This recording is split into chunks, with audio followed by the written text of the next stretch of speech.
pisa sobre arena o un suelo mojado, queda la huella de nuestro zapato. Ese es un principio de intercambio. ¿Por qué? Porque en el suelo queda el espacio del zapato, de las marcas, de la huella, pero en el zapato queda lo que estaba en estos surcos. Entonces, cuando dos superficies entran en contacto entre sí, la una agarra material de la otra. Y eso es un principio de intercambio de recién en 1930, imagínense, ni siquiera hace 100 años. En 1975, por primera vez se usa el término geología forense en este libro de Murray y Tedrow, Forensic Geology, y se acuña por primera vez ese término. ¿Ya? Nunca antes se le había dicho geología forense, recién en el 75.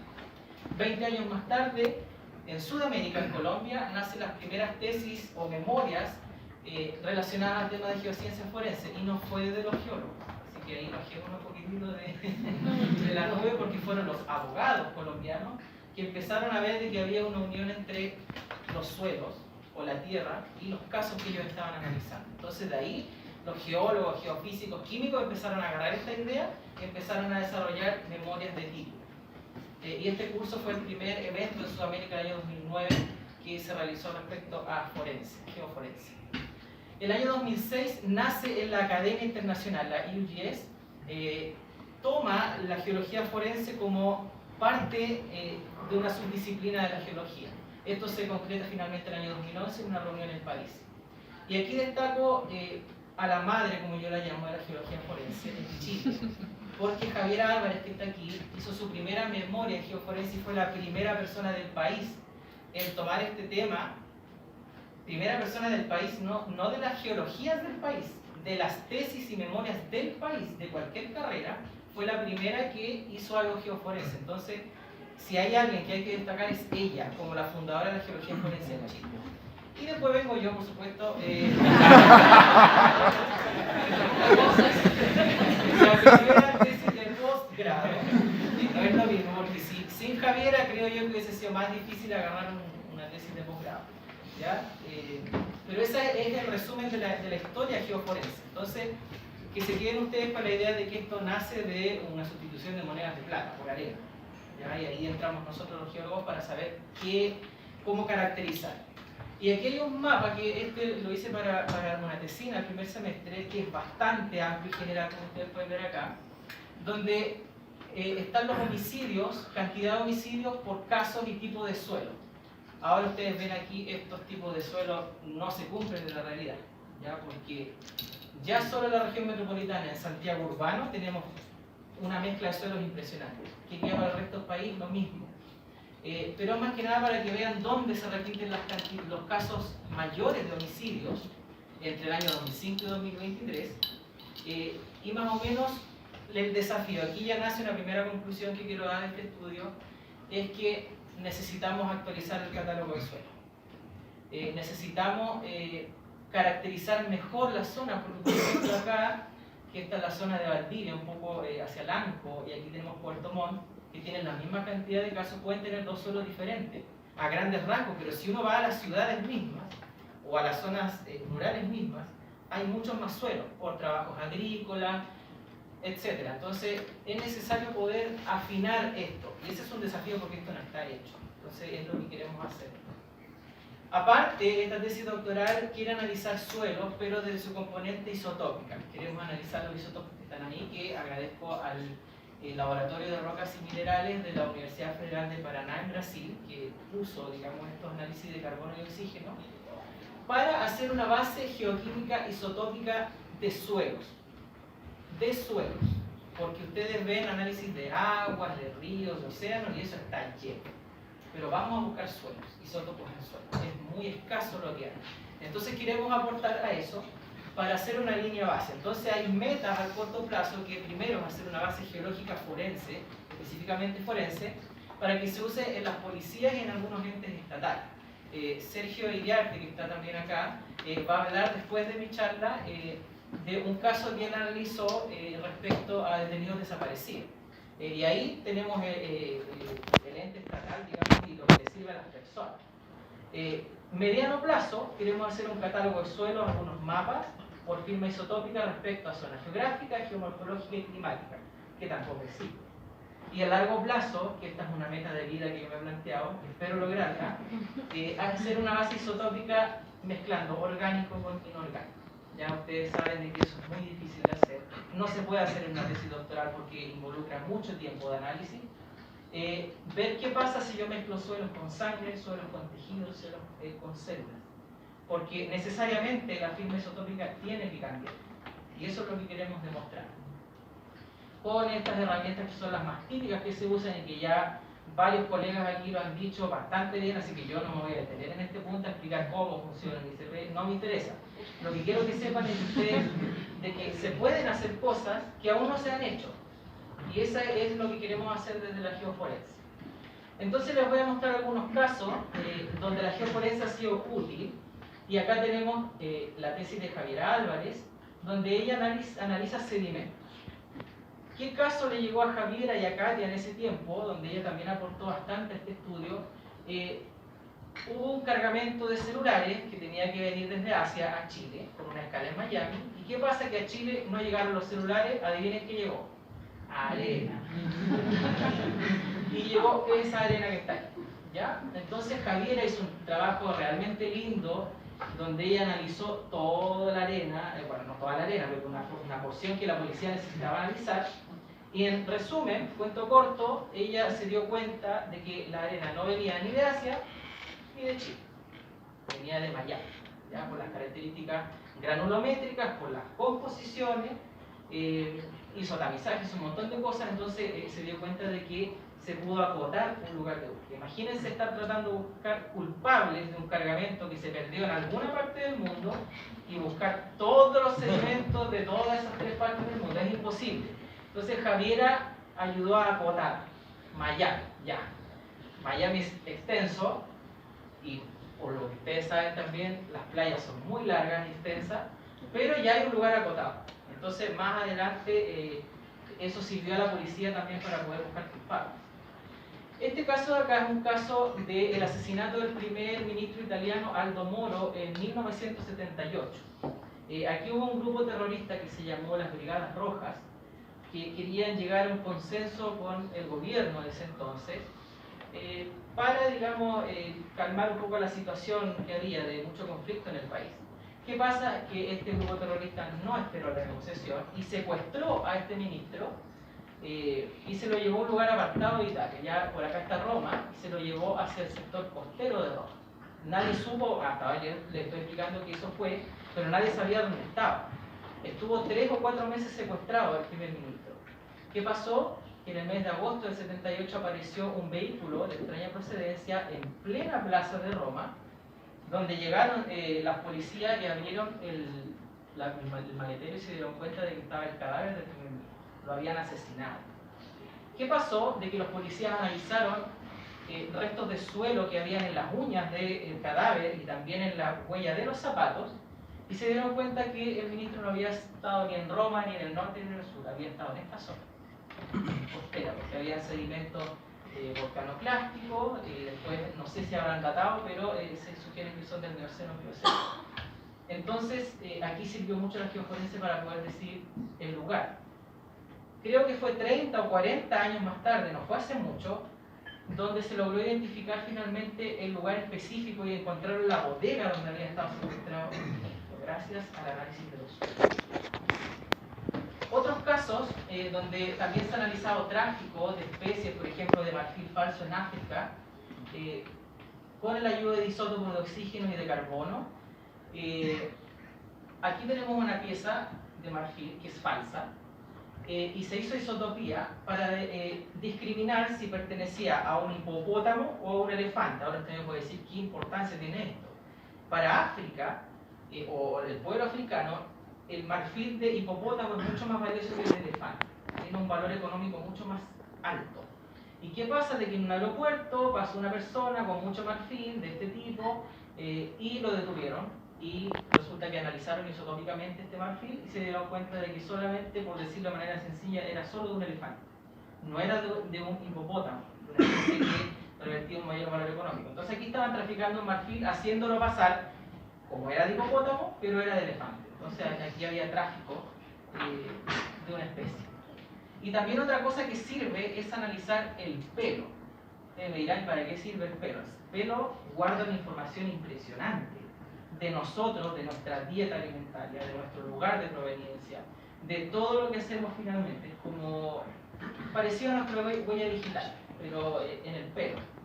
Y acá se puede determinar origen y geolocalización de personas. Y acá, si ustedes ven las Américas, y aquí tenemos Eurasia, y se puede ver a grandes rasgos de que en el análisis isotópico de carbono 13, esto está en valores Fermi, es mucho más alto en las Américas que en Europa. Entonces esto ya nos acota lugares para poder decir que esta persona viene de acá o viene de otro lugar y asociarlo a algún caso que podamos nosotros ayudar con la geoforencia. El suelo se levanta de diferentes maneras. La más típica son los barrenos, que ya varios colegas han hablado del barreno y del levantamiento del suelo. En distintos puntos se levantan grillas y se pueden hacer distintas cosas para tener un acercamiento. También se puede hacer análisis más en profundidad de los macizos rocosos. Ahí hay un desafío bastante grande en cómo colaboramos desde la geología para poder ir dándole forma al camino geoforense. Entonces se han hecho protocolos de muestreo que son los que están acá. La profesora Lorna Dawson, que son, digamos, próceres, Lawrence Donnelly, próceres, digamos, de la geología, que lleva más de 25 años en geoforense, han hecho con mucho esfuerzo todos estos protocolos, pero estos están hechos en Europa. En Sudamérica no tenemos ningún protocolo de suelo. Creo que Argentina ahora sacó uno, pero en Chile no tenemos. Entonces la idea es poder tener nuestro protocolo.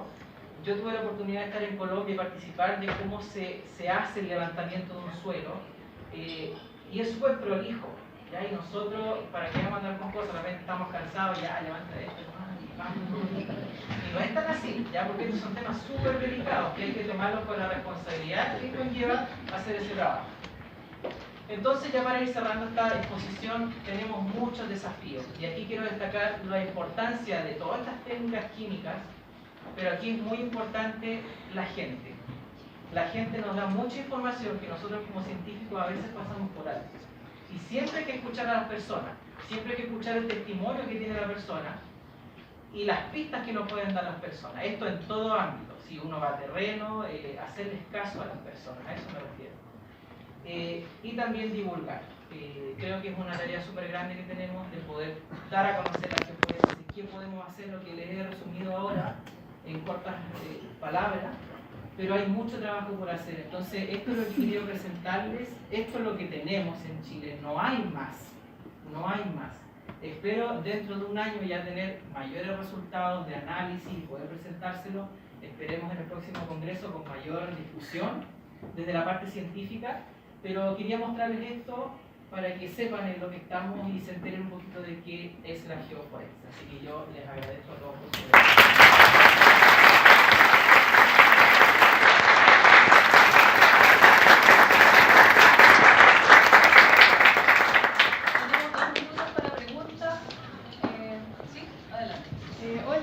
Muchas gracias por tu presentación, la verdad está muy interesante, muy novedosa. Solo me queda una duda, por ejemplo el caso que explicaste de los sedimentos que encontraron en las uñas, ¿qué tan exactos son esos datos? Porque me imagino que no siempre los sedimentos que encuentran son del lugar en donde fueron asesinados o cosas así. Exacto, ahí ese es un desafío y la isotopía esperamos que lo resuelva. Porque, como dices tú, puede haber orlena en cualquier lado, ¿ya? Y eso pasa mucho. Entonces, queremos ver cuánto aporta la isotopía de ese suelo, de ese análisis, para poder decir, ya, esta persona realmente se acota a este lugar, a esta curva de nivel, no sé, o a esta zona específica, y no es la orlena de la otra zona. Entonces, para eso queremos hacer isotopía. ¿Alguna otra pregunta? Sí, por favor. Perdón. Ya, allá y acá. Las últimas dos, por favor, Cristian, sigue circulando en el congreso. Podemos conversar y para respetar. Lo otro es que la gente que está llegando puede entrar por acá y yo creo que se pueden sentar aquí. Esperemos que no tiemble allá. No, más que nada, bueno, gracias por la charla. Y qué loco, me gusta porque en realidad a veces uno hace cosas que no le pone nombre, pero hace poquito de hecho estuvimos analizando como unas muestras de una minera que había habido un derrame y la gente decía que no había derrame, la minera decía que no, la población decía que sí, lo clásico, y claro, lo que hicimos fue básicamente esto, y por eso me gustó, y era como la huella dactilar mineralógica. Entonces tratábamos de sacar como la huella del concentrado que se ha derramado y íbamos a buscar con los sedimentos. Entonces era muy entretenido y de hecho nos creímos el cuento, así como, ay, somos como medio forense. Me encantó ahora, como que ya puedo decir. Sí, se hace algo similar y de hecho qué bueno que lo digas, porque se puede interpolar a muchos procesos. O sea, claro. En el caso tuyo, si hubiese tenido un fin forense, yo creo que sacamos muchos datos. A ver, sabía. Pero bien, por favor, acá, Camilo, porque ya estamos. Que pase el próximo panelista, por favor. Voy a tratar de ser corta, que el tema de verdad es muy interesante y quería hacerte una pregunta bien referente a la experiencia comparada y lo aplicado en Chile, porque debido a la sucesiva dictadura cívico-militar en América Latina, particularmente en Argentina, hay el geólogo Waldo de acá que propone un planteamiento, un procedimiento para la arqueología forense que es súper interesante, desde la representación remota hasta la geoquímica. Y en Chile, desde las operaciones de buscamiento de cadáveres, como el retiro de televisores, donde las cosas comunes fueron excavadas y esos cuerpos arrojados al mar, según lo que declaran los juicios asociados. No como que quedó ahí. Yo no sé si has podido recabar eso de información y cómo se pone en el contexto actual, porque el presidente Boric recientemente ha impulsado el Plan Nacional de Búsqueda. Entonces existe o existirá prontamente, ojalá, una necesidad de profesionales de la geociencia que puedan entender esto y tengan el rigor y el coraje, porque yo no podría estar haciendo una columna estratigráfica de los fragmentos de una columna vertebral porque dinamitaron los cuerpos en este retiro de televisores. Y son cosas que se van a encontrar. Yo no sé si podido recabar eso en el contexto nacional. Claro, como bien se dan cuenta, es un tema bastante delicado. Y bueno, Sergio Yarte, que viene después de mí, yo le invito a que se quede porque se liga mucho a esto, a forense. Está la oportunidad de poder aportar al plan. Y eso es lo que queremos ver un poco en la sesión con Ana y los otros colegas mañana en la tarde. Yo tengo invitado a 6:30 para esta sesión que va a reunir esto. Acceder desde la geociencia a esa información es prácticamente imposible. Yo en este tiempo que he estado recabando información del doctorado para distintos fines, he intentado, por transparencia, he ido a los ministerios, he ido al Subsecretaría de Derechos Humanos a pedir documentos o algo para poder hacer y las puertas están cerradas. Así lo digo derechamente. Entonces, primero tenemos que ver cómo entrar ahí. Y yo entiendo también de que las personas, de las familias, de los ministerios se resguarden esta información. Estoy totalmente de acuerdo. Pero también debería abrirse un poco de decir, ya, esta persona quiere colaborar para poder hacer eso. Ahora también entra el otro tema que dices tú. ¿Cómo vamos a hacer una columna en esos casos? Es complejo, por eso es que mi idea es poder hacer un protocolo no solamente para la ciencia, sino que también cuando pasen estas cosas, si se encuentra un cadáver, qué sé yo, poder hacer un protocolo estricto geoforense para esos casos. Que sea distinto al protocolo científico de lo que vamos a hacer sedimentología, que sea aparte, porque ahí tiene que haber otros permisos, otras cosas. Entonces, ese camino que tú me dices que sería bueno o si se ha hecho, todavía no está trazado. Entonces, desde ahí ya tenemos que empezar a trabajar con muchas cosas. Se mete el derecho, las leyes, los decretos con fuerza de ley, un montón de cosas que tenemos que hacer, pero yo al menos lo tengo en cuenta. Quiero hacer. Ya estamos en la hora, estamos pasando 3 minutos, pero acá está la última pregunta. Sí, solo un pequeño aporte, motivado por el último comentario, solo un poco de tranquilidad, porque es cierto que la geoforense suena, o sea, es nuevo en Chile, tal como se plantea el análisis de los suelos, es importante, y seguramente va a ser una herramienta muy relevante, ¿no es cierto? Pero en la arqueología y en la antropología llevan décadas investigando estos temas, décadas. Respecto, por ejemplo, de análisis de pelos, análisis de uñas, análisis de huesos, y por ahí también la incorporación de geólogos. Entonces, la perspectiva interdisciplinaria, multidisciplinaria en estos temas es muy importante, Y ya hay un trabajo relevante y el gobierno lo sabe. O sea, el gobierno sabe que tiene especialistas que llevan décadas buscando detenidos desaparecidos. Bueno, y ahí está el trabajo de nuestro colega Sergio Iriarte y otros más que también han aportado por ahí. Sí, como dice Gabriel, bueno, tú también trabajaste, digamos, lo que conversamos hace un tiempo, en algo parecido. Entonces, como dice Gabriel, hay un equipo interdisciplinario, pero somos nosotros los que estábamos afuera, parece. Porque los arqueólogos, antropólogos han trabajado esto. Pero, por supuesto, que siempre la componente geológica ha quedado afuera porque no hay nadie que la realice. Entonces, hay desafíos, pero hay avances también, como bien dice Gabriel. Bueno, en el almuerzo, en el café, sí.